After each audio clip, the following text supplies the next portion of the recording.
हम सब के चहेते नेता आदरणीय मुख्यमंत्री श्री अखिलेश यादव जी, अब आप कहेंगे आपने आदरणीय मुख्यमंत्री क्यों बोल दिया, तो माननीय अध्यक्ष साहब, मेरी राशि भी आपके नाम से मिलती जुलती है।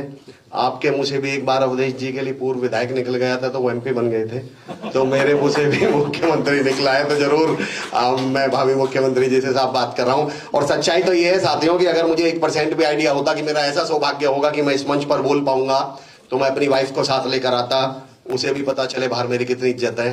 तो ये जो मामला गड़बड़ाया हुआ है, चलिए मैं 4 से 5 मिनट में बात कर रहा हूँ। कैसे हैं आप लोग भाई? वाह, 2-3 लोगों की तो आवाज आई है, उनके बड़े एहसान है मुझ पर। बाकियों से मेरा एक सवाल, गैस करिए ये मेरे हाथ में क्या है? अच्छा, अगर मैं कहूँ ये मोबाइल है तो आप मान लेंगे क्या? अच्छा, तो गैस करिए मेरे हाथ में ये क्या है? अच्छा, अगर मैं कहूँ कार है तो मान लेंगे क्या?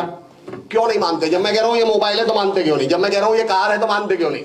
जाहिर सी बात है भाई, मोबाइल है तो मोबाइल जैसा लगे तो सही, कार है तो कार जैसा लगे तो सही, तभी तो माने। तो आप लोग बढ़िया हैं तो बढ़िया जैसे लगे तो सही। आप लोगों ने अपनी आवाज पे गौर किया था? मैंने पूछा कैसे हैं और आवाज कैसी आई? बढ़िया। तरवेज भाई बैठे हुए, वसीम बरेलवी साहब का शेर है कि उसूलों पे अगर आंच आए तो टकराना जरूरी है, और जिंदा हैं तो फिर जिंदा नजर आना जरूरी है। अगर जिंदे हैं तो जिंदे लगिए। एक बार फिर ट्राई करता हूं, अगर मुझे आप ठीक ठाक लगे तो मैं बोलना शुरू करूंगा, वरना आसपास को अस्पताल देखेंगे। फिर ट्राई करता हूं। कैसे आप लोग? बाय, अब लग रहा है कि दुनिया की भीड़ से निकलकर चुनिंदा लोगों में आ गया हूं, और अब आपकी एनर्जी देख के लग रहा है मैं समाजवादी पार्टी के जिंदा लोगों में आ गया हूं।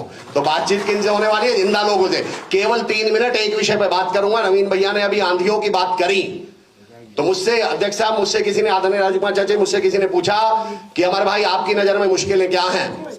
हम पिछले कुछ समय से मुश्किलों के दौर से गुजर रहे हैं, तूफान के दौर से गुजर रहे हैं, हम सत्ता के संघर्ष के। नवीन भैया मैं आपको सैल्यूट करता हूं, आपने सत्ता का नहीं संघर्ष का रास्ता चुना, और यही समाजवाद की पहचान है। तो मैं ये कहना चाह रहा हूं, किसी ने मुझसे पूछा मुश्किलें क्या हैं, और मैंने कहा हीरो या महान बनने का अवसर। वो बोले जी मतलब? मैंने कहा बजरंग बली का नाम सुना है? बोले जी हाँ। मैंने कहा भगवान बजरंग बली के जीवन से 2 मुश्किल निकालिए, सीता माता का अपहरण और लक्ष्मण जी की मूर्छा। अगर ये दोनों मुश्किलें निकाल जाएं तो फिर वो भगवान बजरंग बली नहीं बचेंगे, एक साधारण व्यक्ति रह जाएंगे। भगवान राम के जीवन से अगर सीता माता का अपहरण और 14 वर्ष का वनवास निकाल दिया जाए तो वो एक साधारण व्यक्ति रह जाएंगे, साधारण राजकुमार रह जाएंगे।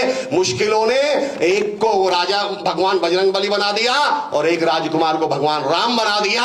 वही मुश्किलें हम समाजवादियों को अगले सत्र में माननीय अखिलेश यादव जी को मुख्यमंत्री और आप सबको उसका सत्ता का हिस्सा बनाने वाली है। बस मेरी आपसे निवेदन ये, राजेंद्र साहब की एक लाइन है, इन मुश्किलों से डरना नहीं है। अच्छा बताइए, 2 लोग हॉस्पिटल में एडमिट हैं, दोनों की हार्ट बीट बता रहा हूं, दोनों का मतलब बताइएगा। ऊपर वाले की हार्ट बीट बिल्कुल ऐसे सीधे चल रही है और नीचे वाले की हार्ट बीट ऐसे ऊपर नीचे चल रही है, दोनों का मतलब बताइए। ऊपर वाला ऊपर वाले के पास गया और नीचे वाला, पर उसकी जिंदगी में तो देखिए उतार चढ़ाव चल रहे हैं। अरे उतार चढ़ाव चल रहे हैं तभी तो जिंदा है। और हम सबसे पहली गलती क्या करते हैं? मंदिर मस्जिद गुरुद्वारा जाएंगे, माथा टेकेंगे और भगवान से पहली प्रार्थना क्या करेंगे? हे मेरे मालिक, मेरी जिंदगी में उतार चढ़ाव मत दे। शुक्र करो सुन नहीं रहा, बुला लेगा। ये सहारा ना हो कुलदीप भाई, ये सहारा ना हो तो परेशान हो जाएं और मुश्किलें जान ही ले लें अगर ऐसा हो जाए। ये मुश्किलें ही तो हैं जो हमें आगे बढ़ने का हौसला दे रही हैं। इनके प्रति सिर्फ अपना नजरिया बदलने की जरूरत है। लास्ट 1 मिनट, इनके प्रति सिर्फ अपना नजरिया बदलने की जरूरत है। हम मुश्किलों के साथ गलती क्या करते हैं? माननीय अध्यक्ष जी, मैं कहता हूं मुश्किलों की आदत, नवीन भैया, राजकुमार सर, कुत्ते की तरह और बंदर की तरह होती है।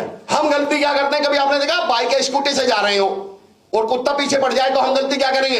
बाइक और तेज, कुत्ता तेज, बाइक तेज, कुत्ता तेज, बाइक तेज, कुत्ता तेज, बाइक तेज, कुत्ता तेज। आप ब्रेक मार दो, कुत्ता भाग जाता है पलट के, उसे कुछ नहीं पता क्या हुआ, उसे लगा भाई साहब भाग रहे हैं, कोई घर में इमरजेंसी हो गई होगी, उसे कोई आइडिया नहीं है। इन मुश्किलों की तरफ एक बार घूर के देख दीजिए, ये दुम दबा के भाग जाएंगे। तुम एक शेर अकलाने वाला सर का फेवरेट है, तो हालांकि ये कॉन्टेक्स्ट में नहीं आ रहा पर मैं सुना देता हूं। एक लड़की वाले लड़के को देखे, पॉजिटिविटी किस लेवल की होनी चाहिए, और हम समाजवादियों के अंदर तो होनी ही चाहिए। एक लड़की वाले लड़के को देखने आ गए तो किसी ने बोला भैया लड़का तो बड़ा अच्छा है पर आपका लड़का हकलाता है। वो बोले भाई साहब ऐसी बात नहीं है, हमेशा नहीं हकलाता, बस जब बोलता है तभी हकलाता है। तो पॉजिटिविटी तो ऐसी होनी चाहिए कि हम लोग मुश्किलों से हम डर जाएं, चुनौतियां हमसे डरेंगी, मेरा one of my favourite line कि कभी तो मेरी दिवाली कर, कभी तो मेरी दीद कर, कोई तो किस्सा बयान चश्मदीद कर, और कब तक चिराग अपना हवा से बचाएगा, उठ और हवा के गाल पे चांटा रसीद कर। समाजवादी को अब हमें जरूरत है आंधियों के गाल पे चांटा रसीद करने की, क्योंकि मैं समय की सीमा को बहुत अच्छी तरह से जानता हूं। वक्ता का मतलब होता है जो वक्त की वैल्यू समझता हो। तो मैं आदरणीय अध्यक्ष साहब की तरफ से, माननीय अध्यक्ष साहब की तरफ से हर एक समाजवादी को सिर्फ एक मैसेज देके जाना चाह रहा हूं।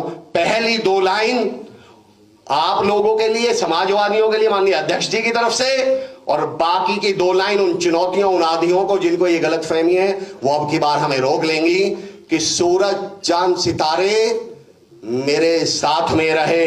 ये माननीय अध्यक्ष जी की तरफ से हम सब के लिए कि सूरज चांद सितारे मेरे साथ में रहे, जब तक तुम्हारे हाथ मेरे हाथ में रहे। और 2 लाइन चुनौतियों को कि शाखों से टूट जाएं वो पत्ते नहीं है हम, आंधी से कोई कह दे कि औकात में रहे।